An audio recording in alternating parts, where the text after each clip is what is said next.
Hope there's someone who'll take care of me when I die. Primeiro positivo por coronavirus en Pontevedra. Trátase dun home de 45 anos que permanece ingresado en Montecelo. Hope there's someone who'll set my heart free. Nice to hold. Xa son 83 os casos de coronavirus na área sanitaria de Pontevedra e o Salnés, o que supón un incremento de 24 novos positivos nas últimas 24 horas. When I go to bed. A maioría dos concellos da zona comezaron xa o pasado venres a adoptar medidas de restricción fronte ao coronavirus. As súas tarefas están enfocadas á prevención e á desinfección daquelas instalacións onde se confirmaron positivos. O goberno local vende instalar dispensadores de xel hidroalcohólico en edificios públicos. Toda medida é necesaria para minimizar o risco de contagio do coronavirus. Membros da Brilat traballan estes días na desinfección e limpeza de residencias e centros da terceira idade en toda Galicia. Porque o medo e a inquedanza só se combate con solidariedade e comunidade.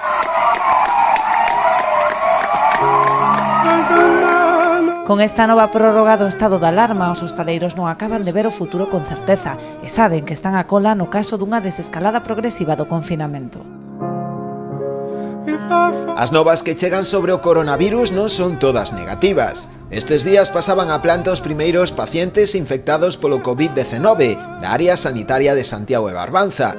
So it's hoping I will not drown. As 4 provincias galegas entraron hoxe na primeira fase da desescalada.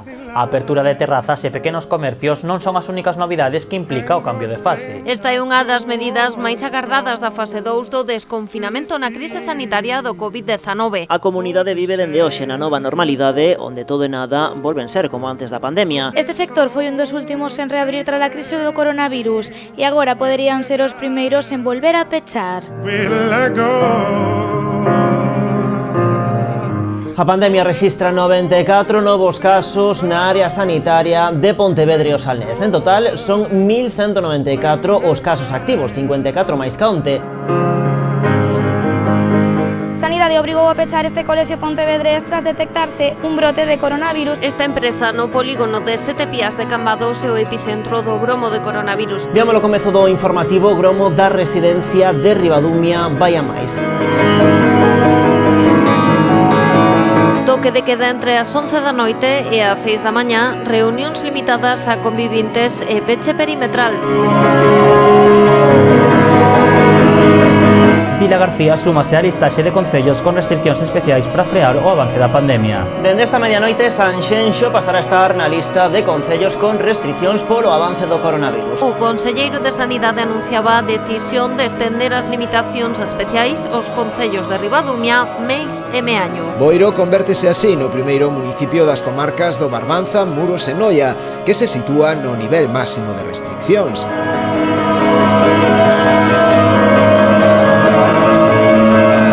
A reapertura da hostalería provocou en Pontevedra alegría e enfado a partes iguais. Os hostaleiros de Vila García preparan actuacións para mostrar as súas protestas. Continúan as incógnitas de como vai ser o Nadal. Se non fora polas máscaras e polas colas con distancia de seguridade ás portas dos establecementos, nalgún momento podería parecer que a pandemia pasou a un segundo plano.